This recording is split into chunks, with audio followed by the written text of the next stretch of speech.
আপনারা যদি একটু চুপ করেন তাহলে আমি গুটি কয়েক কথা বলবো। আমি ওখান থেকে প্রায় 170 কিলোমিটার দূর থেকে আমি এসেছি এখানে, আমি গুটি কয়েক কথা বলবো।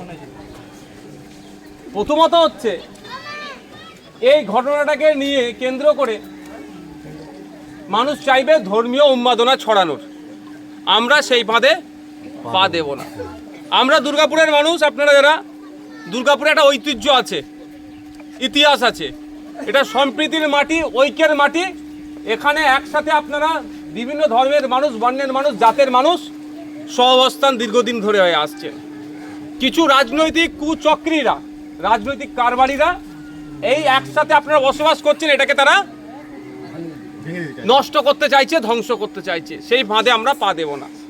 এবার আসা যাক, যারা এই কাণ্ডর সাথে যুক্ত তাদের প্রত্যেকের সর্বোচ্চ শাস্তির দাবি আমরা করছি এবং শাস্তির ব্যবস্থা করতে হবে।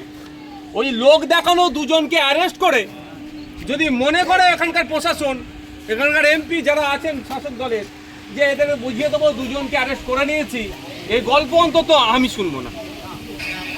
যারা যারা যুক্ত ছিল, ধর্মীয় বিদ্বেষ ছড়ানোর চেষ্টা করেছে, যারা ওখানে বিদ্বেষ ছড়িয়েছে, যাদের কথাতে দুটো জাতের মধ্যে লড়াই যে কোনো টাইম লেগে যেতে পারত, ধর্মীয় স্লোগান বলতে বাধ্য করেছে এবং অকথ্য ভাষায় গালিগালাজ করেছে, যা তুলে নোংরা ভাষায় কথা বলেছে, এখানে কথা বলে শুনলাম যারা আছে এখানে বললো যতটুকু, তাদের বিরুদ্ধে আমরা, আমাদের লড়াই আইনত লড়াই, লড়াইটা প্রশাসনকে দিতে হবে। প্রশাসন যদি এর মধ্যে কারো কথা শুনে, সে শুভেন্দু অধিকারী হতে পারে, মমতা ব্যানার্জির কথা শুনে যদি ওই যে যাদের নামে ডাইরেক্ট নামগুলো শুনেছে, কি কি নাম, পারিজাত গাঙ্গুলি আর দীপক দাস, পারিজাত গাঙ্গুলি আর দীপক দাস, এফআইআর এ যাদের প্রথম দুজনের নাম আছে, তাদের দুজনের মনে হয় একজন এখনো গ্রেফতার, একজন হয়েছে আর একজন হয়নি। যার এক নম্বরে নাম আছে হয়নি, হয়তো শুভেন্দু অধিকারী মমতা ব্যানার্জির মাধ্যমে ফোন করে বলেছে যে ওটা আমার আদরের ছেলে, ওকে গ্রেফতার করবে না, ওই জন্য হয়তো গ্রেফতার করেনি।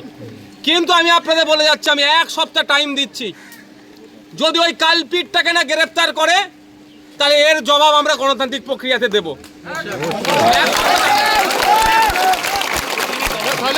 আমি 1 সপ্তাহ জন্য টাইম দিচ্ছি, প্রশাসনকে সময় দিতে হবে। প্রশাসন আমাদের চাইবো আমরা, তারা ন্যায় করবে।